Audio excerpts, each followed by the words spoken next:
Before tonight's story begins, take a quick moment to hit the like button, subscribe to the channel, and leave a comment below. Let me know where you're listening from and what time it is for you. Every comment isn't just a connection between us. It helps these chilling, haunting, and mysterious stories reach more people who share your love for the eerie and unexplained. Now, lock your doors, draw your curtains, and settle in. Because the story you're about to hear will stay with you long after it ends. Let's begin. If you ever see a white van idling at a rest area in the dead of night, just keep driving. I didn't, and I still see his face every time I close my eyes. They say the highway at 4 a.m. is the loneliest place in the world. After what happened that night on Highway 36, I believe it. It was supposed to be one last road trip before adulthood pulled us apart. Jake, Carlos, Tommy, and me, best friends since freshman year. I just landed a job at a downtown tech firm in Chicago, and they insisted on helping me move from Kansas. 12 hours in my rusty old Ford Explorer, with boxes crammed so high I couldn't see out the back window. Carlos was counting cash for gas. Jake was fiddling with the radio, and Tommy was already half asleep, his hoodie pulled over his face in the back seat. The kind of easy, dumb comfort you only feel when you think the worst thing that can happen is a flat tire. We'd been driving for about 6 hours when Carlos started whining about stretching his legs. The GPS showed a rest stop coming up. Riverside, I think it was called. Nothing around but cornfields and silence. No other cars, no towns for miles. Just us and the highway. When the faded blue sign appeared out of the darkness, Jake pulled off without a word. We all needed the break. The rest area was the definition of eerie. Flickering lights, broken pavement, a couple of sad picnic tables scattered around. But what caught my attention was the only other vehicle parked there. A beat-up white panel van, way off in the corner, its back to the trees. We got out, stretching, groaning, laughing louder than we needed to, trying to fill the quiet. Jake started doing jumping jacks like an idiot. Carlos made a beeline for the restroom, and Tommy? He lit up a Marlboro and wandered off toward the woods without waiting for approval. That's when I noticed it. The engine of the van was running. I wasn't sure it had been when we pulled in. The windows were pitch black. You couldn't see inside at all. Something about it made the hairs on my neck stand up. But I told myself it was nothing. Just a tired mind playing tricks. I got a Coke from a vending machine that looked like it belonged in a museum. My phone had no signal, of course. Jake leaned against the car, scrolling through his dead screen like that would somehow bring bars back. Then we heard it. A thud. Loud. Heavy. Like someone dropped a body wrapped in concrete. We froze. The crickets had gone silent.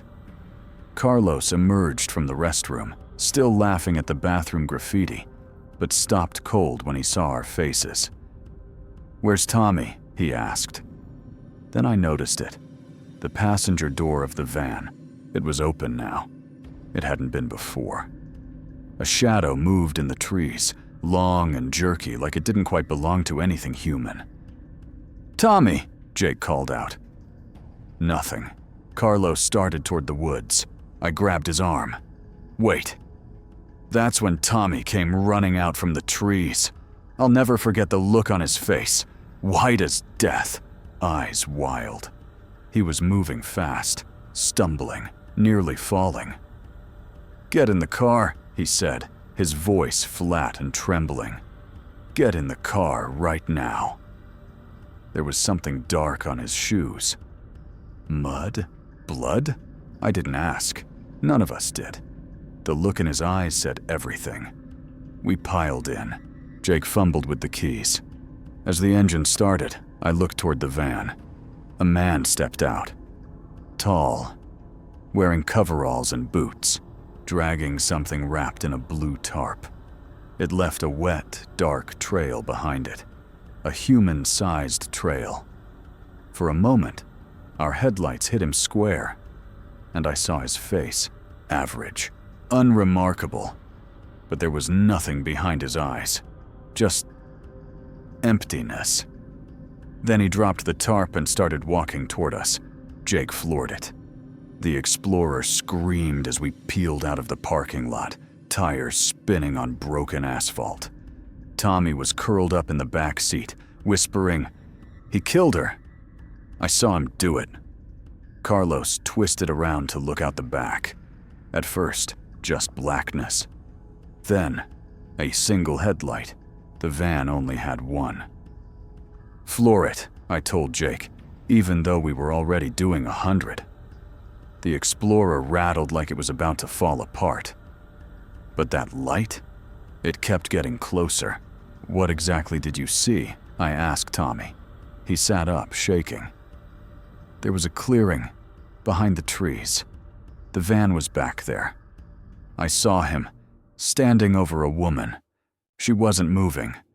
I think she was already dead, but he hit her again, with something like a hammer.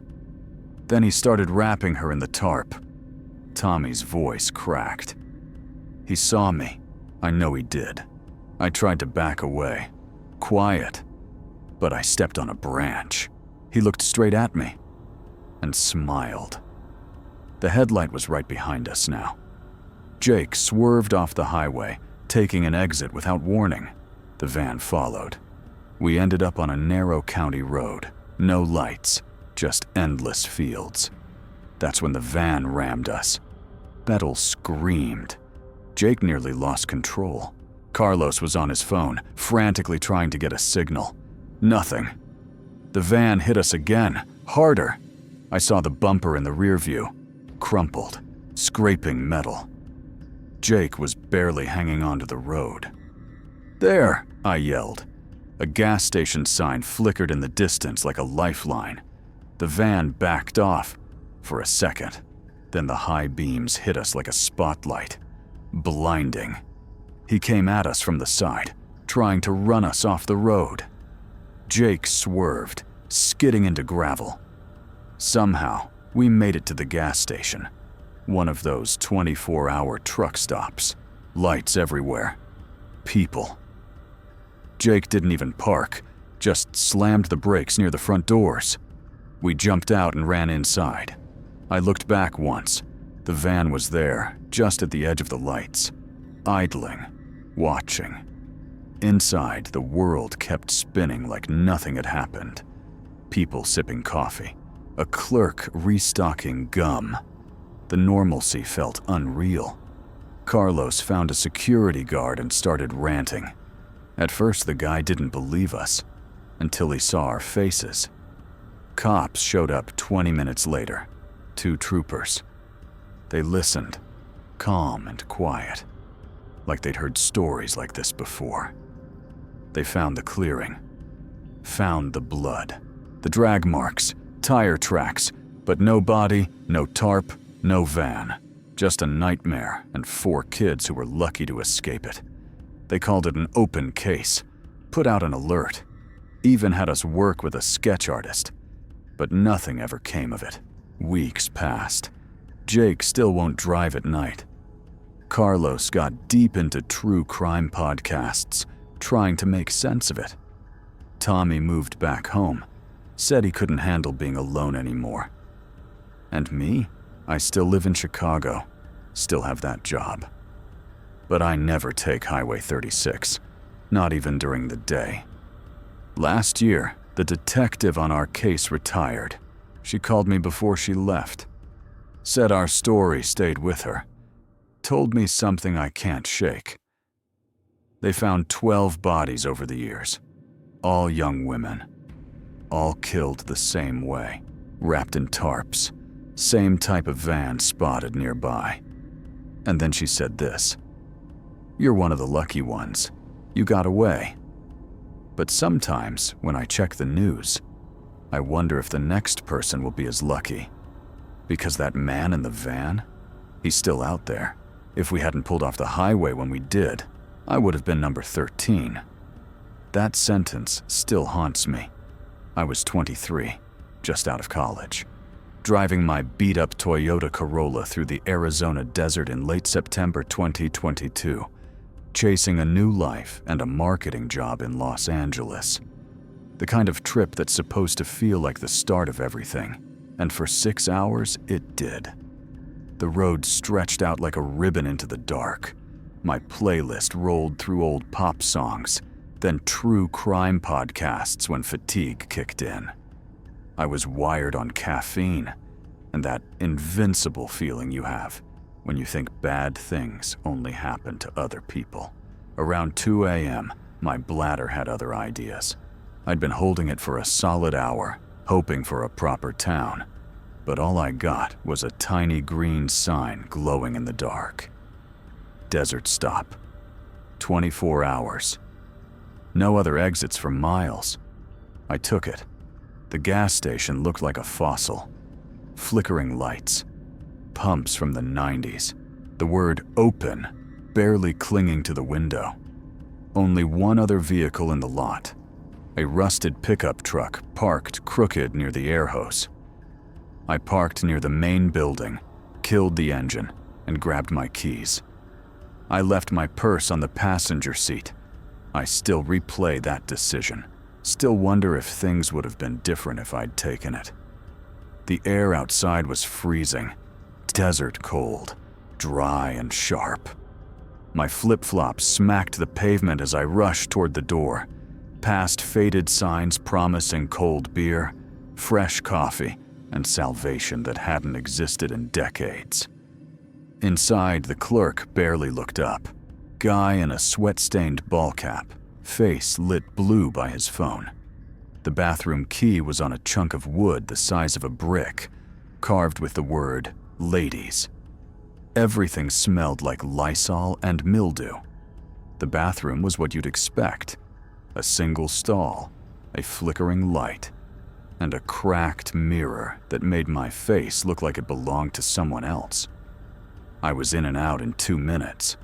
When I came back out, the clerk had moved. He was at the window now, staring into the parking lot like he was watching a show. I followed his gaze. Nothing there. Just my car sitting under the gas station lights. I dropped the bathroom key on the counter with a hard clunk and pushed back into the cold night air. And that's when I saw him, a man, sitting in my driver's seat, like he belonged there. My steps slowed. My brain stalled. For a second, I actually thought, am I at the wrong car? But no. That was my Corolla, my license plate, my hoodie on the back seat, and now, someone else in the driver's seat. He stared straight ahead, hands on the wheel, calm. He wore a stained denim jacket, stringy hair hanging past his shoulders. I was still 10 feet away, but I could see the skin under the lights, pale, grayish.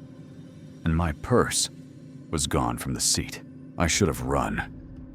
Instead, I walked closer, like I was sleepwalking into a nightmare. He turned his head toward me, slowly, deliberately. His eyes were pale, almost white. A long scar dragged from his eyebrow down past his cheek, curling his mouth into a crooked sneer, even when he wasn't smiling. But then, he did smile. He pressed the unlock button. Click. The sound was deafening. He opened the door and stepped out. He was tall, towering, holding my purse in one hand like it was his. The smell that hit me, body odor mixed with something chemical, made me gag. "Nice night for a drive," he said softly. That's when my legs finally listened. I ran, hard. My flip-flops flew off immediately. I didn't care.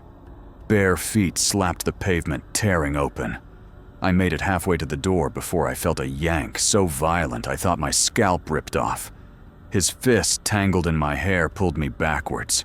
I screamed. The sound shredded my throat. He was on me. A hand over my mouth, another arm around my waist. I bit down, hard. Blood filled my mouth. He swore and loosened his grip. I screamed again. Through the gas station window, I saw the clerk, still holding his phone, still just watching. He wasn't calling anyone. He wasn't moving. He was just watching. The man started dragging me toward my car. My bare feet scraped the asphalt, leaving a trail of blood. I grabbed at everything. The air hose, a trash bin, even a crack in the pavement. But he was too strong, I thought. This is it. I die here. And that man inside is just going to let it happen. Then I heard it. A diesel engine. Headlights swept across the lot. An 18-wheeler pulled in fast, brakes hissing. The driver's door flew open before it had even stopped rolling. A woman jumped down. Mid-50s, built like she could carry a transmission on one shoulder, wearing flannel and work boots. She had a tire iron in one hand. "Let her go," she barked. Her voice hit like thunder. The man froze, calculating. He looked between us. She took a step forward. "Let her go and get the hell out before I cave your skull in." He dropped me. I collapsed to the ground, gasping, my legs refusing to work. He stared at me one last time, that twisted smile still on his face. "See you around," he whispered. Then he ran, vanished into the night beyond the lights. The woman dropped beside me, surprisingly gentle. "You okay, honey? Did he hurt you?" I couldn't talk yet, just pointed at my throat. "Don't speak. Let's get you inside." She glared at the clerk, who was finally poking his head out. "That one ain't worth spit," she growled. Then she lifted me, and carried me to her truck like I weighed nothing.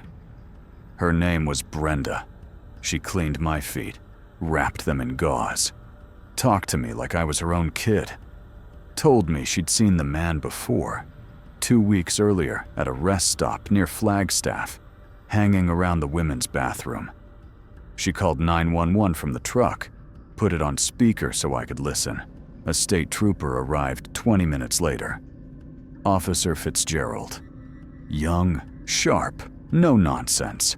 He took my statement, snapped photos, and grilled the clerk who'd seen the whole thing, but didn't want trouble. Turns out the guy had watched it all. Watched the man break into my car. Watched him go through my things.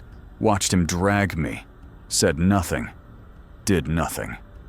When they ran the suspect's description, gray eyes, scar, denim jacket, it hit Robert Henley. Suspected in 3 kidnappings across Arizona and New Mexico. None of the women had been found.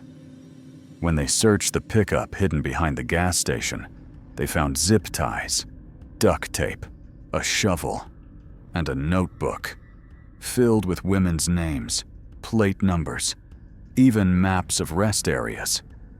My name wasn't in it. Yet. Which meant I wasn't a plan. I was just a chance. They caught Henley 2 days later, trying the same thing with another woman. This time, the clerk called the cops. He's serving life now. The other 3 women were never found. Brenda stayed with me the whole time. Drove behind me to the next town. Helped me book a motel. Gave me her number. Made me promise to call when I reached Los Angeles. I did. And I never forgot her. Now, when I drive through the desert, I don't stop at gas stations like that. I don't leave my purse, and I never assume I'm alone, because sometimes the monster's already in the driver's seat. He looked like a cop, talked like a cop, stood like a cop. But what gave him away was the smile. It was supposed to be a simple overnight drive, Flagstaff to Phoenix, Nothing special. Just me and my younger cousin Megan, swapping playlists and stories, trying to shake off the weight of her graduation and the long road ahead. The desert was still warm even after sunset, and the sky was blanketed with stars, the kind that only show up when you're far from everything. We were 30 miles from anything when we saw the flashing lights in the rearview mirror, red and blue. No siren, just pulsing lights in the dark. At first, we thought nothing of it. I slowed down, pulled over onto the gravel shoulder. Megan was mid-sentence about something, don't even remember what, and fell silent. The car that stopped behind us wasn't a marked cruiser, just a dark sedan, barely visible beyond the lights. A man got out. No urgency, just calm, confident steps. He was tall, mid-40s maybe, clean cut, khakis and a dark jacket. The kind of outfit that wouldn't stand out unless you were looking too hard. He tapped a flashlight against his thigh and approached my window. I cracked it halfway. "Evening," he said. "License and registration." His voice was polite, almost friendly, but something about it made the hairs on my neck stand up. I asked, "Is there a reason we were pulled over?" "No tail light," he said flatly. "Probably just a bulb. Happens all the time." But something didn't feel right. His badge was clipped crooked. His jacket didn't fit quite right. And he kept glancing at Megan. I didn't move. Instead, I asked, "Which department are you with?" His smile didn't reach his eyes. "Just the local highway unit," he said. That's when Megan whispered, "Don't give him anything." Her voice trembled. He noticed. His smile widened. Then, behind him, something miraculous happened. A second set of lights appeared, real ones this time. A sheriff's cruiser pulled in behind the sedan. Floodlights lit up the entire road. I saw it in the mirror, the change. The man's shoulders tensed, his jaw clenched, and he stepped away from my window. Fast. The real deputy stepped out of her cruiser, a woman, shorter than him, built strong, and already speaking into her radio. The second she spotted him, her hand went to her holster. "Step away from that vehicle and put your hands where I can see them." The man didn't run. He just stared. Right at us, like a predator whose hunt had just been interrupted. He raised his hand slowly, never taking his eyes off Megan. Even with a gun pointed at him, he didn't look scared. Just annoyed. The deputy, later we'd know her as Deputy Vasquez, shouted orders fast and sharp, told him to walk backward, get on his knees, keep his hands high. This wasn't a traffic stop. She knew who he was. She called to us without looking away from him. "You two stay in the car. Keep your doors locked." I hit the lock button so hard my knuckle bruised. Minutes later, the empty desert turned into a full-on police scene. 3 more patrol cars arrived. Red and blue lit the sagebrush like a siren-lit firestorm. Deputies searched the man's car with flashlights, weapons drawn. They cuffed him and stuffed him into the back of Deputy Vasquez's cruiser. She finally came over to check on us. Her name tag caught the light, Vasquez. Her face was a mix of relief and restrained fury. "You did the right thing not getting out," she said, then nodded toward the car behind her. "We've been looking for him for 3 months. His name wasn't even real, Nathan Crow, just one of many aliases. He'd been doing this across 3 states, Utah, Nevada, Colorado, always targeting women on lonely highways. Sometimes alone, sometimes in pairs, always pretending to be a cop. She told us he'd already tried to abduct at least 4 women. Some reported. Others, they weren't so sure. Then they searched his car. Zip ties, duct tape, A police scanner tuned to local channels, fake IDs, a badge, and a full police uniform that looked real enough to fool anyone under dim headlights. But what chilled me to the core was the notebook. It was full of license plate numbers, descriptions of cars, notes about where women stopped, and when. Vasquez didn't let us see it, but her expression said everything. She said the last victim had been pulled out of her car in Colorado before a passing trucker scared him off. She was missing for 6 hours before being found at a rest stop, alive, but barely coherent. Megan hadn't spoken since the whole thing began. Just sat there, squeezing my hand so tight it turned red. Vasquez asked if we wanted to press charges.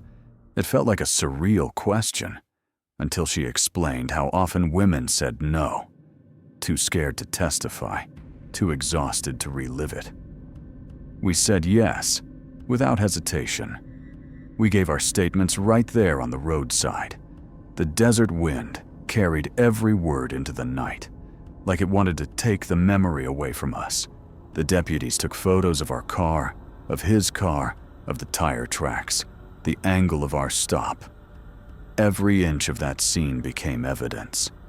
One of them said Crow, if that was even his name, was probably listening to police channels, waiting for the right window, waiting for an area with no patrol units nearby.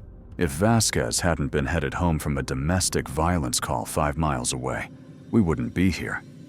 She gave us her number and made us promise to call when we got to Phoenix. Arranged for another patrol car to follow us to the next town, just to be safe. As we left, they were transferring Crow to a transport van. He looked at our car again. Even from that distance, I saw him mouth something. I didn't want to know what it was. Deputy Vasquez stepped in front of him and said, "Don't give him another second of your energy. He's going away for a long time." Later, we found out he'd been on parole from an assault charge in 2015. With the new charges, attempted abduction, impersonating an officer, he was looking at 18 years minimum. We made it to our aunt's house by sunrise. Quiet. Numb. Safe. The months that followed were hard. I started having nightmares about being pulled over, about red and blue lights, about badges that weren't real. Megan switched to day shifts at the hospital, couldn't drive at night anymore. 6 months later, we testified in court alongside 3 other women. He didn't even look at us. He was convicted on all counts. The prosecutor said our case was the strongest because we stayed in the car and because Vasquez had caught him in the act. Now, when I drive, I tell people the same thing. If something feels wrong, trust your gut. And if the badge looks off, if the jacket doesn't fit, if the smile seems too confident for the middle of the night, lock the doors, call someone, and wait. The map he gave us was drawn on the back of a receipt and stained with oil. I didn't know we were following directions straight into hell. It started with a rattling sound at 60 mph. Brandon and I were somewhere near Holbrook, Arizona, in his brother's beat-up Ford Ranger. It was one of those aimless spring road trips, no deadlines, no responsibilities, just 2 college kids chasing some desert sun before real life caught up. We pulled into a dusty garage off the highway, where the only mechanic in sight had oil-black hands, a gap between his front teeth, and a whistle in his speech that made every word feel off. He told us the noise wasn't serious, just a loose heat shield. Then, casually, he mentioned a shortcut. "Old Cattle Road'll shave 2 hours off your drive to Phoenix," he said, sketching directions on the back of our receipt with greasy fingers. "Turn off at mile marker 47. Dirt road for 20 miles. You'll see a yellow water tower. Turn left there. Can't miss it." We were already behind schedule from goofing off at the petrified forest earlier that day. A shortcut sounded perfect. We had no idea. It was 3 in the afternoon. The sun brutal, even in March. The AC was garbage, so we had the windows down, music up, the desert wind turning our hair to straw. We were just two 20-year-olds from Michigan, still laughing at dumb jokes and pointing out weird rock formations. Brandon kept sticking his hand out the window, letting it surf the wind like he always did. We'd been best friends since freshman year, bonded by bad dorm food and FIFA tournaments that went until 3 a.m. By sunset, we were wondering if we'd ever make it home. Mile marker 47 came up faster than expected. The turnoff was barely a gap in the guardrail, no sign, just a dirt path stretching into nowhere. We hesitated, then turned. At first it wasn't so bad. Dusty, bumpy, but drivable. The map made it seem simple enough. We passed a collapsed shack with one hanging door, a gas pump standing alone like a rusted skeleton. Brandon laughed and snapped pictures for Instagram. Then the road narrowed, the dirt grew softer, and the signal bars vanished. About 10 miles in, we stopped seeing anything man-made, except for the crosses. At first just one, made of fence posts, wrapped in fabric, then another, and another, every few hundred feet. Some had white plastic flowers, others had toys tied to them. A tiny stuffed bear, a child's shoe, car keys. Brandon had stopped taking pictures. I turned the music off. It had turned to static anyway. We were nearly 20 miles in when I realized something was wrong. No water tower, just endless red rock, low brush, and heat shimmer rising off the dirt. Brandon wanted to turn around. I said, "Just a little further." That's when we saw the first shoe, a pink sneaker, size maybe toddler 3, dangling from a tree. Then more, hundreds of them. Boots, Crocs, baby shoes, high heels, hanging like fruit in trees, swaying, spinning, creaking in the wind. We stopped, just stared. The map was useless now. Every turn looked the same. That's when we saw it, the farmstead. It looked wrong. The house, half collapsed, windows gaping like broken eyes. The barn, covered in dull parts, arms, legs, heads, nailed to the exterior like some grotesque art project. In front of the barn was a circle of baby carriages, dozens of them, facing inward, from every era.